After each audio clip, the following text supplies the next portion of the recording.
और रामसा पीर भी हमारे समाज के अंदर क्रांति लाने वाले ऐसे पहले पुरुष थे जिनकी, अब आप बुरा मान जाएंगे लेकिन बुरा मान जाओ, इसीलिए कहने आया हूं, इसीलिए कहने आया हूं क्योंकि बुरा नहीं लगेगा तब तक जागृति नहीं आएगी। 32 साल की उम्र में क्यों मारना पड़ा उनको? रामदेव जी को 32 साल की उम्र में ही इस दुनिया से उठा दिया गया।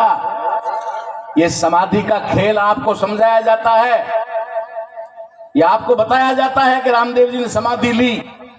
अरे दुनिया का कल्याण करने आए थे, उद्धार करने आए थे, इतना जल्दी जाने की क्या जरूरत थी? थोड़ा दिन और रुक जाते, पूरी दुनिया का कल्याण कर लेते। इतनी जल्दी क्या थी? लेकिन जल्दी उन लोगों को थी जिनकी व्यवस्था पर वो चोट कर रहे थे, जिनकी व्यवस्था को बदल कर रहे थे, जिन लोगों के अंदर सोए हुए लोगों में जागरण ला रहे थे, जो समानता की बात कर रहे थे, जो शिक्षा की बात कर रहे थे, जो नशा मुक्ति की बात कर रहे थे, समाज के उद्धार की बात कर रहे थे, वो उनसे बर्दाश्त नहीं हुआ। इसलिए बाबा रामदेव जी की हत्या कर दी गई। जब डालीबाई को पता चलता है कि मेरे भाई को मार दिया है तो वो चश्मदीद गवाह बनती है। इसलिए वहां पर रामदेव जी की जो समाधि खोदी जाती है उसमें डालीबाई को पहले दफन किया जाता है, चश्मदीद गवाह उस समय मारा जाता है। आप कहां जी रहे हो, कहां कर रहे हो, क्या कर रहे हो? सिर्फ 2 नारियल जला करके धुआंड़ा कर दो और आग लगा दो, राजी हो जाएगा रामदेव जी? रामदेव जी राजी नहीं होंगे।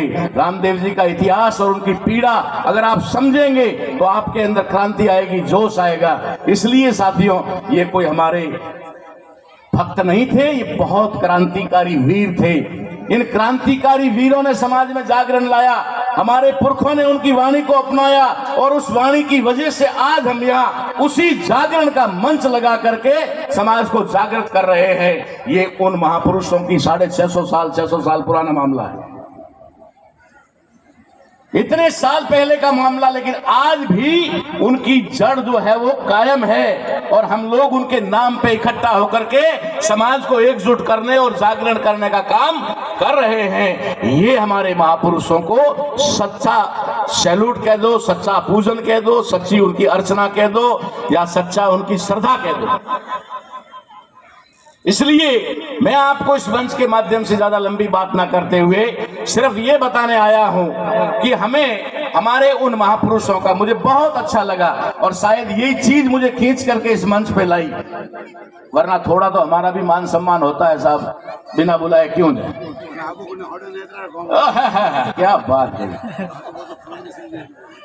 मैं आया इसलिए और मुझे खींचा इस चीज ने कि एक तरफ हमारे महापुरुष के मंदिर की प्रतिष्ठा या कुछ भी है और दूसरी तरफ हमारे बाबा साहब के नाम से पुस्तकालय का भी 2 काम है। इसका मतलब है आप लोगों में कुछ तो है, युवाओं के अंदर कुछ तो जानकारी आई है, चाहे कहीं से भी आई हो, लेकिन इतनी तो आई है कि आपने 600 साल का कनेक्शन कर दिया। ये कनेक्शन कोई साधारण कनेक्शन नहीं है, ये कोई साधारण बुद्धि के लोग नहीं कर सकते कि बाबा रामदेव जी को और बाबा साहेब को जोड़ सकते हैं। उनके जमाने में एजुकेशन नहीं थी, इसलिए वो वाणी से लड़ते थे। बाबा साहब अम्बेडकर को एजुकेशन लेने का अधिकार मिला और उन्होंने आप लोगों के लिए, सबके लिए एजुकेशन यानी शिक्षा के दरवाजे खोल दिए। आज हमारे बच्चे पढ़ रहे हैं, अच्छी पोस्टों पर जा रहे हैं, हम सभी लोग मिलजुल कर रहे हैं। इस देश में समानता हुई तो नहीं है मगर कायम होने के लिए प्रयास जारी है। हुई तो नहीं है अभी, लेकिन होगी, ये उम्मीद हम करते हैं कि जिस तरीके का जागरण हमारी बहनों में आ रहा है, माताओं में आ रहा है, युवाओं में आ रहा है और बुजुर्ग लोग भी इसका अच्छा समर्थन कर रहे हैं, इससे हमें